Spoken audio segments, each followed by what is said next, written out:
I don't think it's necessary to go over that, so I want to give you stuff that you haven't been exposed to, instead of me just retelling a story. February 28th, 2013, a major event took place. Some of you remember it. Pope Benedict XVI became the first pope to resign in almost 600 years. Well, we go back 600 years, and that's what we're studying. So as we get into that a little bit, I found there are 4 popes who have resigned prior to old Benedict XVI. We're going to look at those 4 popes and see what was going on around the time when they did it. We're going to kind of see what was happening with the papacy back here during this time. It's been said that most modern popes today feel that resignation is unacceptable, except in cases of incurable or debilitating disease. They say that he's the father of the church, and paternity, in the words of Paul IV, can't be resigned. You can't say, I'm no longer the father of the church. You are. So it was questionable when he did it. Not much has been made of it because the pope that took his place, Pope Francis, with his soft demeanor and his Franciscan approach to the papacy, has won the heart of the masses, no pun intended there. So Benedict now just kind of sits in his apartment and is just there. He's been kind of sidelined. But over the past 1,000 years, there have been 4 other popes who have resigned. We can see how the church has changed. This first one is an interesting story. And I mean, these are going to be just some interesting stories. And you go, what in the world?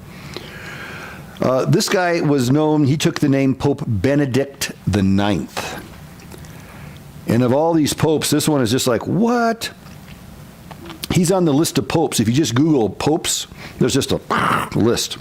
You'll notice Benedict IX is on the list 3 different times. And you go, what's going on here? Why is he a pope 3 times? The reason is because he's a pope 3 times. That's what he is.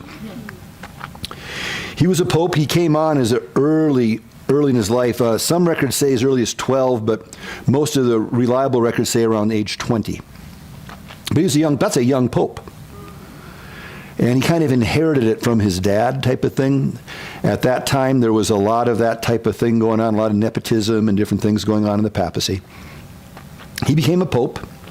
There was a coup shortly thereafter. I think it was like 9 years or 8 years later, whenever it was. There was a quick coup. Sylvester III became pope. But a year later, he was pope again. So he got rid of Sylvester III, became pope again in the year 1044. But then it was interesting because when he was 33, 10 years into his papacy, been a pope twice now because he took that year break, this Roman-born pope resigned. Any idea why he resigned? Take some guesses. Too many children. Too many children? No. There are some like that, but not him. He wanted to get married. He wanted to get married. So I want to get married. He's 33. This is crazy. I want to get married. So his godfather, also from Rome, he paid him to step down. He says, Pope, I tell you what, you're 33, you want to get married, you step down, here's some money, appoint me Pope. So he did. So there's a new Pope. So Pope Benedict IX steps down to get married, and the new Pope, his godfather, he takes the name Gregory VI. That's the first Pope to step down, okay? You don't have to know that. I'm just letting you know. Benedict IX, the first Pope to step down. So now Pope Gregory VI, he's the godfather who paid off his younger Pope so he can get married and appoint himself as Pope. So the man who bribed, replaced his godson, he ended up leaving the office, resigning a year later. It's like, what? Here's what happened. Trouble began almost immediately. Benedict IX, remember, he stepped down so he can get married? He went to the girl, got in a big fight, and she dumped him. And he's like, wait a minute, I get the papacy. What are you talking about? You're not going to marry me. What you talking about? So he goes back to his godfather and says, my bad, I'm Pope. And he says, oh, no, you're not. No, I'm Pope. Well, we got 2 popes living in Rome. Godfather, godson. a problem in the church. So the clergy in Rome are having a fit. We got these two popes, each claiming to be pope. A mess. So the clergy get together, and they call for the Holy Roman Emperor out of Germany, a guy by the name of Henry III. They say, we got an issue down here in Rome. Will you come and fix this, please? So, Holy Roman Emperor Henry III from Germany comes to Rome, and he goes right to Pope Gregory VI, the man, the godfather who bought the papacy. He goes to him and treats him like the legitimate pope. And the guy that was pope, wasn't pope, was pope, wanted to get married, sat down from being a pope, Benedict IX, he just says, no. So he treated this guy as the pope. Well, the bishops of Rome, they urged that to the emperor, well, let's at least have a council so we can talk to this Gregory VI. He says, I'll go to the council, that's fine. So the bishops urged him, said, you need to resign. You bribed your way and you bought the office. That's simony. And the papacy is not for sale, even though it was. But they said it wasn't. So he says, I've done nothing wrong. That was my godson. He wanted to get married. I gave him money so he could. It wasn't for the office. It was so he could get married and have a good life. But, okay, fine. Then I will step down. So he did. And they elected a new pope. He took the name of Clement II, and he became a pope for a very short time, and he died under mysterious circumstances. And Benedict IX became pope again. So he got it back. The one who resigned to get married, the godfather, had the emperor step him down, new pope came in, he suddenly died after just a couple of months. Bam, he's pope again. Just for a couple of years, and then he died. So that's just kind of crazy. But those are the first two popes to resign, and obviously for much different reasons than Benedict XVI. But those are the first two to resign the papacy. As you've been reading the book, he covers it a little bit. The papacy we saw, was a Gregory the First, very humble guy. They called him God's counsel. Once he died, they called him Gregory the Great, and he might even been a Christian, who knows. But then we see later on Gregory the Seventh, Hildebrand, and the secular name, he was the one that took the power of the papacy to new heights. Remember the king that challenged him, and then the interdict and all, and he came down to the king in the winter, or came down to the pope in the winter, and said, look, I need to see him. The pope just said, storming out there, I'll get there. Have him just wait, take his shoes off. So he had to take his shoes off and kneel at the front door in the snowstorm for 3 days. The king. Then finally he gave him audience, remember? So Pope Gregory VII really brought the power of the papacy to its height, one of its heights. As the king, one of the kings of Europe was in a snowstorm at his front door with no shoes on, waiting to see him for 3 days and not complaining. So he really brought the power of the papacy up there. Then we saw Innocent III. You remember Innocent III. He was the canon lawyer pope, the first one like that, became the vicar of Christ, and it was a whole different look at the papacy and all. But over time, the papacy entirely discredited itself for about a 100-year period. They used their whole system of supposedly pastoral care to wage war for material gain, whether it was artifacts, art, flat out money, cash, metals, whatever, just bringing in the wealth. From 1292 to 1294, there was no pope. The cardinals could not decide on who should be pope. So there just was no pope for 2 years. Can you imagine? No pope for 2 years. Just couldn't figure it out. There was a guy, he was a Benedictine from Sicily under the Celestine order. Not important, but that was another order of monks. Very humble group, very poor group. He lived the life of a hermit, as a monk, but a hermit. His name was Peter Morone from Sicily. But Peter was well known, a hermit, but well known. And he addresses the College of the Cardinals and says, God will judge all of you. He's talking to the cardinals. God will judge all of you if you don't bring a pope to the head of the church. Well, they look at him and freak out. They have a meeting and they say, okay, we got a pope. And they, hey, Peter, hermit, you're the next pope. He goes, me? I'm a hermit. I don't want to be no pope. You're the pope. So they made him pope. He was in office for 5 months. He made a formal decree that said popes have the right to resign. That's what Benedict XVI stood on. It was this decree that he took the name Pope Celestine V. And he made this decree that says popes can resign if they want to. He did that 5 months in. The next month, he resigned. His letter of resignation, he wrote in the third person. So he didn't say, I want to resign. He said, Pope Celestine V wants to resign. And this is why. He put out there, he said he has a strong desire for humility. He wants to live a purer life away from the distractions of the papacy and all the infighting and the political sham. He strives for a stainless conscience. And because of the deficiencies of his own physical strength, his ignorance, the perverseness of all the people in the papacy and around the Pope, I can't live like this. He has such a strong longing for the tranquil life that he used to live. He hereby resigns, effective immediately. So he served as Pope for 6 months and resigned. He went back to becoming a hermit. 2 years later, he was dragged out of his solitude by his successor. You've heard of this guy, Pope Boniface VIII. So Boniface VIII, the guy in the book, he is the one that took the position after this hermit, Peter, resigned. Remember how they described Boniface VIII? A man full of jewels and all the pomp and he made Constantine look like a hermit. Man, this guy had his stuff going on.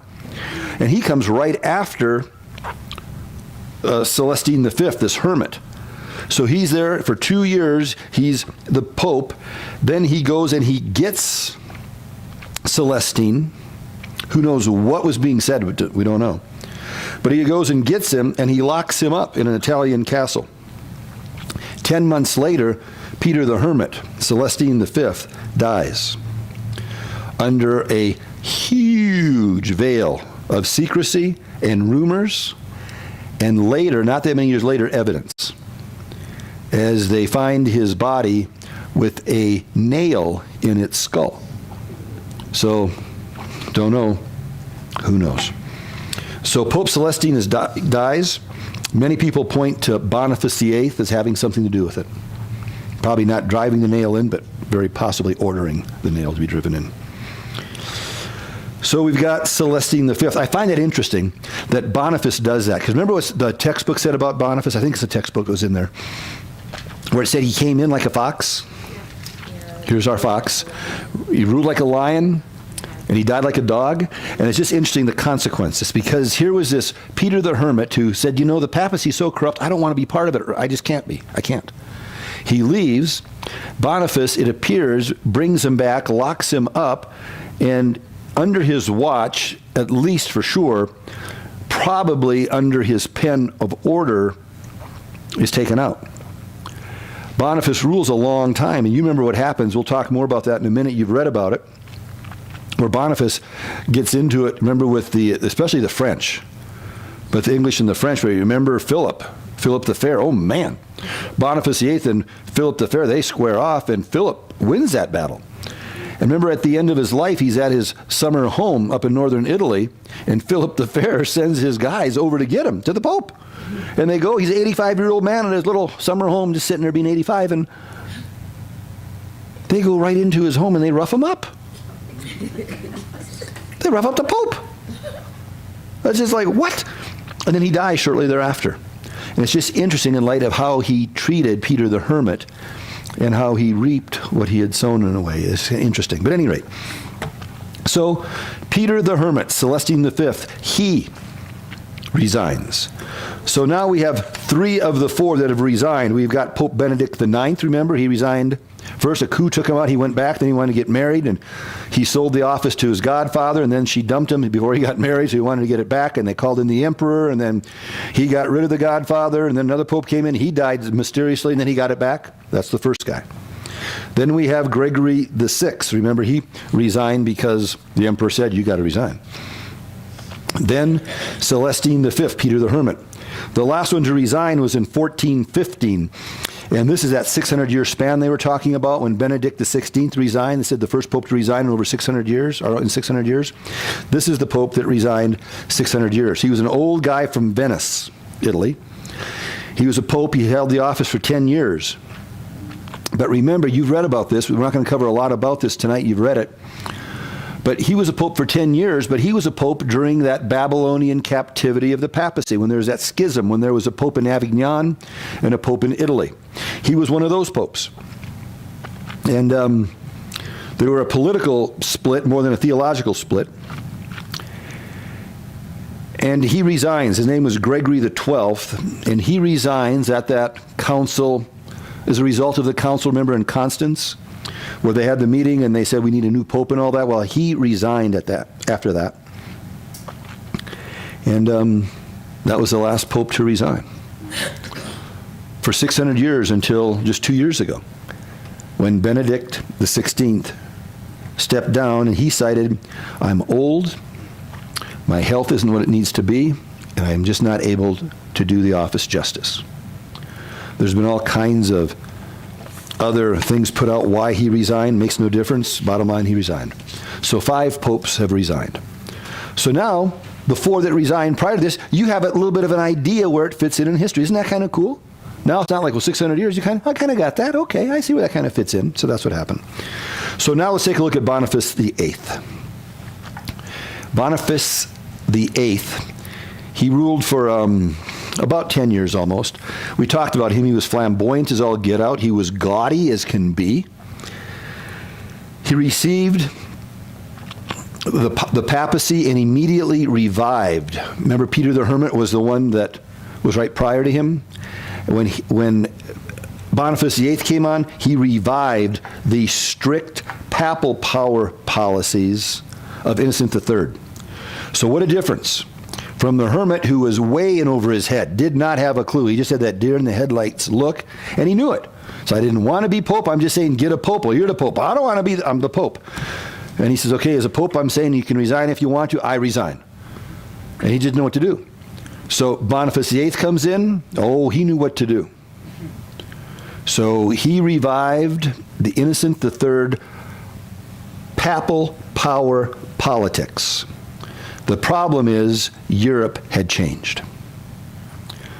When Innocent was there, and time thereafter, the feudalism was in, and the Pope was the ruler of Europe. Now, nationalism was starting to kick up in a very big way. There were not the nations yet. It wasn't France like we know France, and Germany like we know Germany. But people who were around Paris and that started to identify as being French a little bit. And the people in the Germany area were starting to identify as being Germans, and the English were starting to identify as being English, and the Spaniards as being Spanish, and they were starting to identify a little bit more. They weren't drawn out nations yet, but they were there. Well, don't you suppose he becomes Pope in 1294. The next year, remember, England and France go to war. As they go to war, they're going to war over land in the area that is now France that England held claim to. That was the fight. Well, you have a war, as we know in this country, a war costs money. They needed money. And they had no way to raise money other than to start putting taxes on the people. Edward up in England, now in 1295, to get support for putting taxes on the people, created something called the House of Commons. That's the start of the House of Commons. So like their Congress, if you will. That started, so now they got this political structure in place, and they start to tax people. Down in France, the King of France needed money. That was Philip, known as Philip the Fair. He had to tax people, so he starts taxing people. When they start taxing people, one group of people they started to tax very heavily were the clergy, because they had the bucks back in the Middle Ages.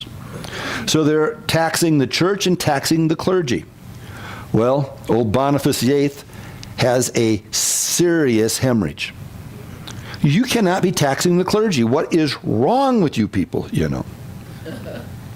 Boniface VIII threatens excommunication. So I'll excommunicate, I'll put interdicts, whatever. Philip looks at him, says, really? Really? All the gold that we're getting and we're shipping to Italy, it stops now. No more export of gold to Italy. That got Boniface's attention big time. And he says, after thinking about it and careful consideration, I guess it's okay to tax the clergy a little bit. That's, we all should be part of this. And things started to look differently. Where it used to be, Philip, you sit in the snow for 3 days with no shoes on, and I'll talk to you when I feel like it, to now, Philip is calling his bluff, basically, and winning. Just a few years later, in 1301, Philip takes a top bishop in France, what later became France, but in his reign, and he tries him for treason. Well, Boniface, again, you cannot put one of my top bishops up for treason. Are you kidding me? I'm going to excommunicate you. I'll put an interdict on the whole country. Philip immediately forms something. He forms the French Parliament. This is how the French Parliament comes into play. As a result of the French Parliament, who's just been formed by King Philip, of course, when Philip goes to the French Parliament, he just gave them their jobs. And he says, we need to do something with Boniface, the Pope. And they go, by all means, I think we should. And at that point, check this out, Boniface VIII gives one of the most extreme proclamations of papal power ever, still used today. Boniface VIII, look where he is. It's a political thing. Realize it's not theological. This is all political now. He's losing his power. The papacy is starting to decline. Nationalism is starting to come up. The kings are not afraid of him anymore. They're not kneeling in the snow to him. They're pushing back on him. So he comes up with this, and he says, it is absolutely impossible for anyone to be saved without being subject to the Roman pontiff. If you are not subject to the Pope, you cannot be saved. That goes on file. Something that was spoken directly by Pope Boniface VIII. And it was that Philip responded to. Philip the Fair, he says, excuse me, where is he? Well, he's up in his summer home up northern France. He sent some people to visit him, and he was dead within the year. When Boniface VIII died, a Dominican became pope, a mild-mannered, meek little dude. His whole point was, I need to heal the rupture between the papacy and these kings, especially Philip. Man, Boniface went nuts on him. So Benedict XI comes on. He removes the interdict on France that Boniface had put on there.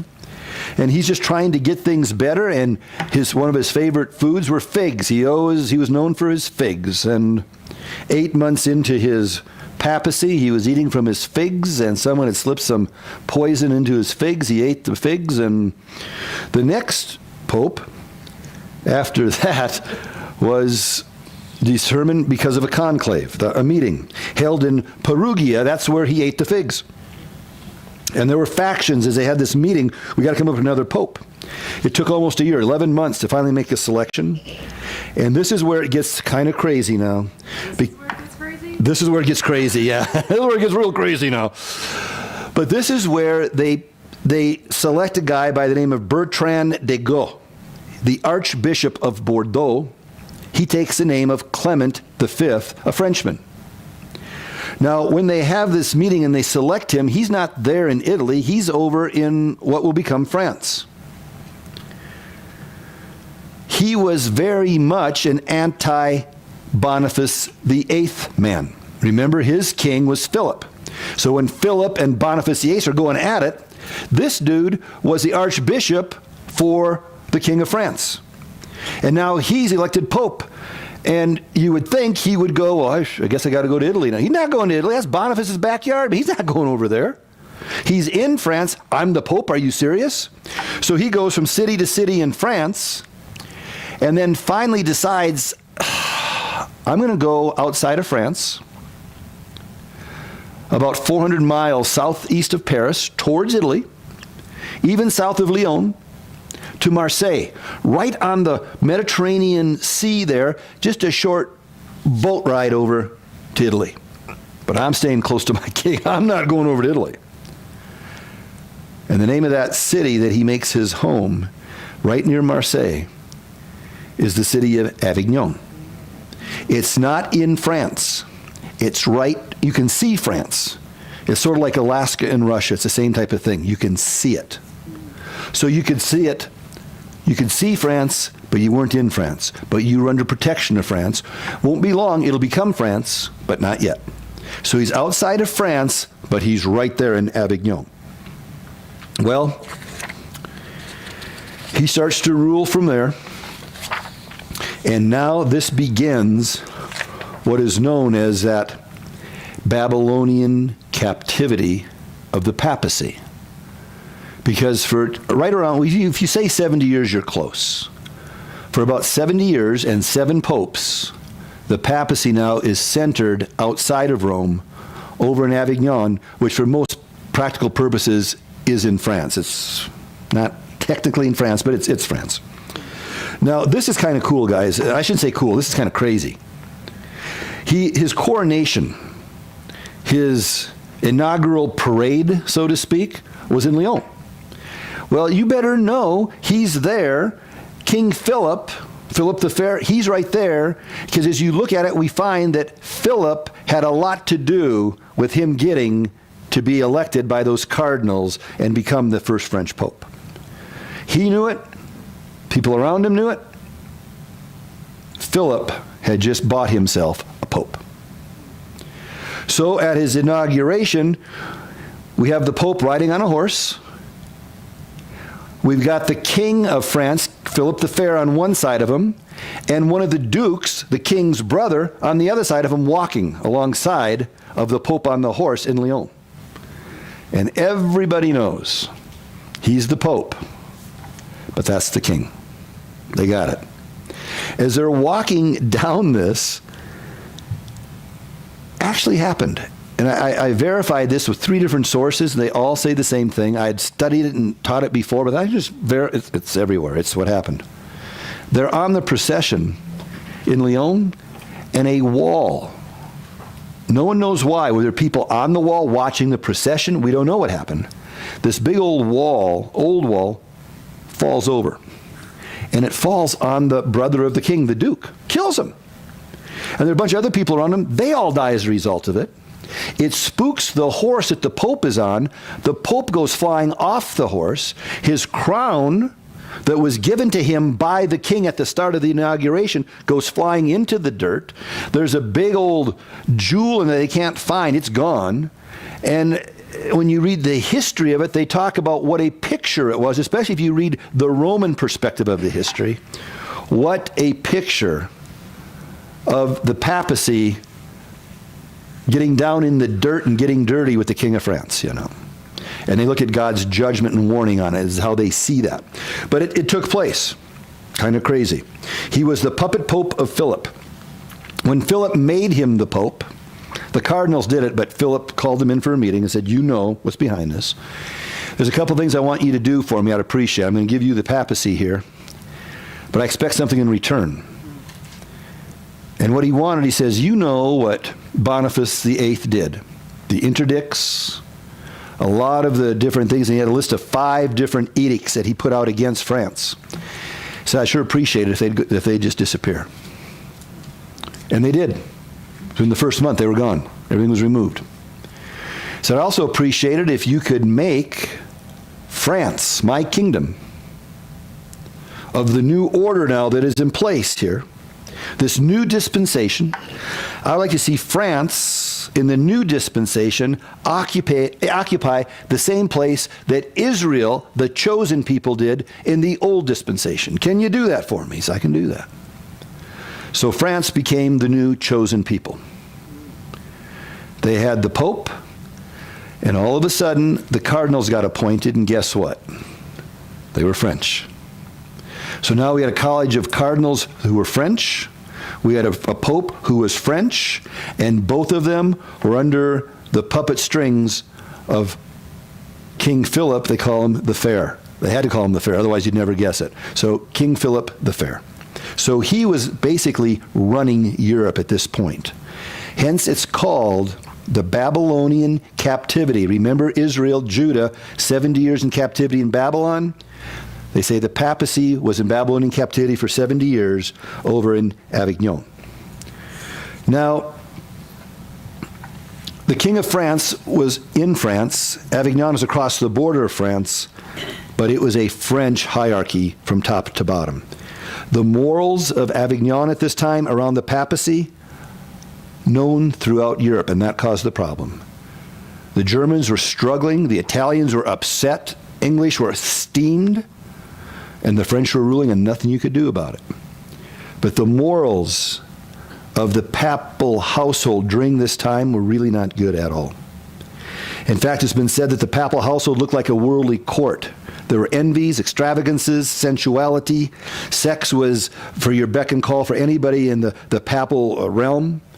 There was nepotism all over the place, children coming all over the place, popes' descendants all over the place, bribery everywhere, simony everywhere. There was oppressive financial operations of the papal family. Indulgences were sold like popcorn, man. Anybody could get an indulgence for the right price. There was a guy named Petrarch. I was reading about him a little bit. I didn't get into him as much, and I was trying to remember some things I read about him, but I do know he is oftentimes considered one of the fathers of the Renaissance. Petrarch was a reader of Greek, which was very rare at that time. He'd studied Greek, read the Greek classics. He wrote a lot of Greek. And he really got into art, which was a no-no at that time, other than church art. And he started studying art prior to that. He went way back into the Greek art and some of the Greek writings. And he became this Renaissance man, if you will. But a strong Catholic and very much in favor of the papacy in Italy. But even though he was not in favor of the papacy in Avignon, he moved to Avignon and studied there and refused to say anything bad about the papacy ever. He just was there as a Renaissance man. Always pro-papacy until living in Avignon for a couple of years and seeing what was going on in the papacy. His name was Petrarch. Think of Tetrarch, but Petrarch. He was a very staunch papist, always pro-papacy.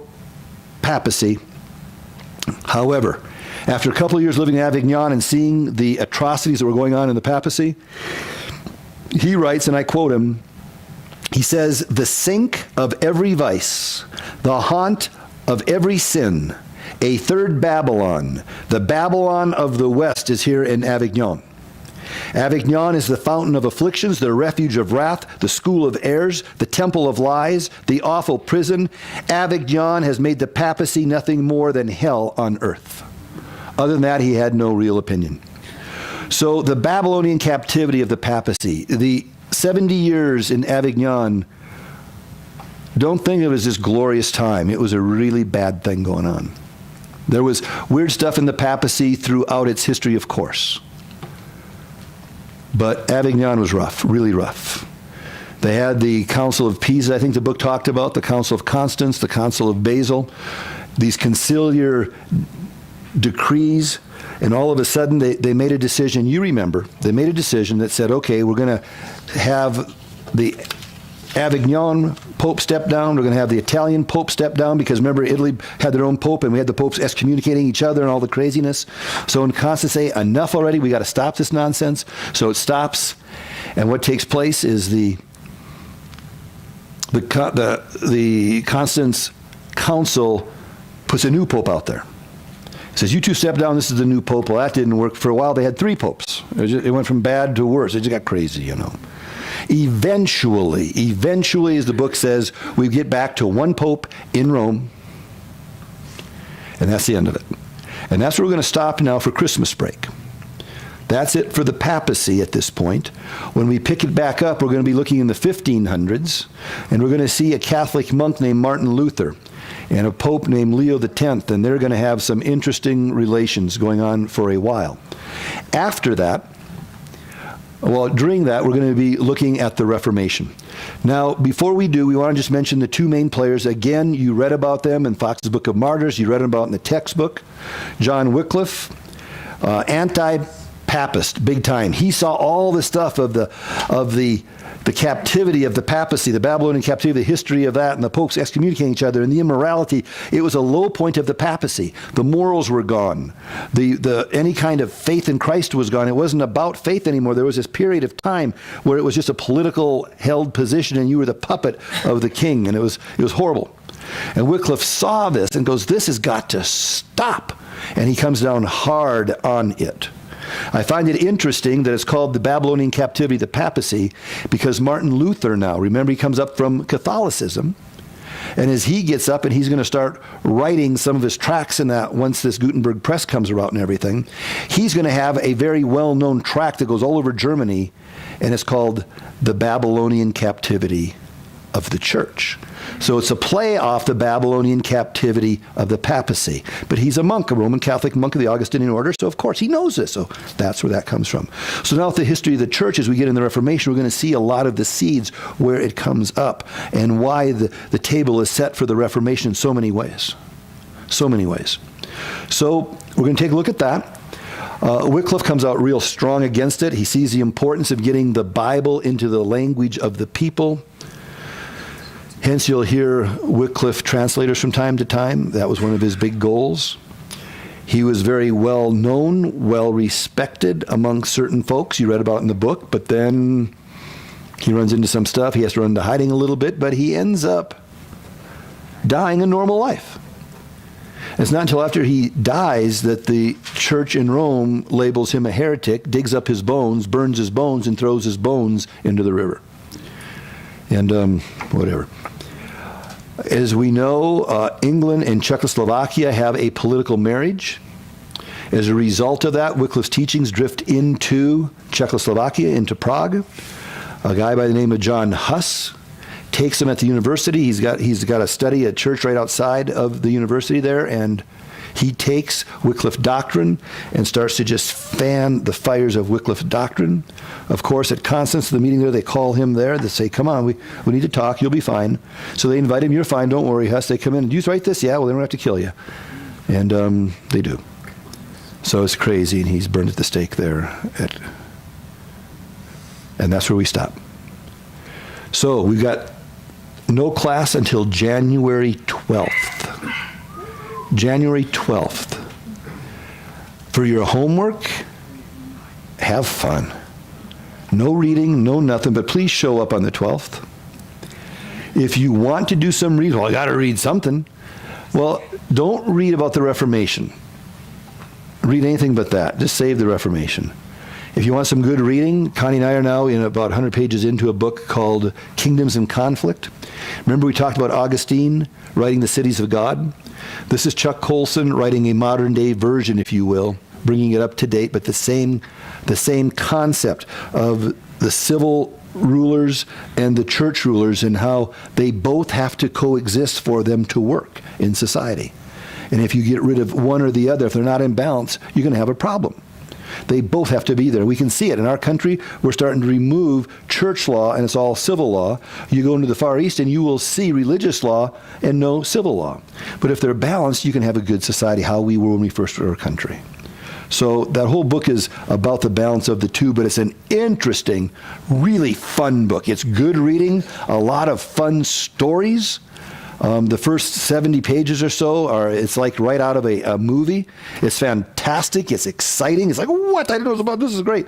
And then you go from there, you get into Ernest Hemingway, you get into all kinds of different folks as he sets the stage. Very interesting reading. And then as you get into it, he will give you a very strong biblical worldview that really helps you as you look at politics, especially with the election year coming up. So I would strongly encourage you, Kingdoms in Conflict. You can get it at a used bookstore. If you get it in paperback, it's like 700 pages. But they're small pages, so it doesn't take that long. If you get it in hardback, it's about 280 pages. So, up to you. Kingdoms in Conflict by Chuck Colson. Chuck Colson was the henchman. He was the power man in the Nixon administration during Watergate. And he got busted in Watergate. He went to prison because of his role in Watergate. While he was in prison, just before he went to prison, he gave his life to Christ. He got out of prison and started prison reform, Christian prison reform.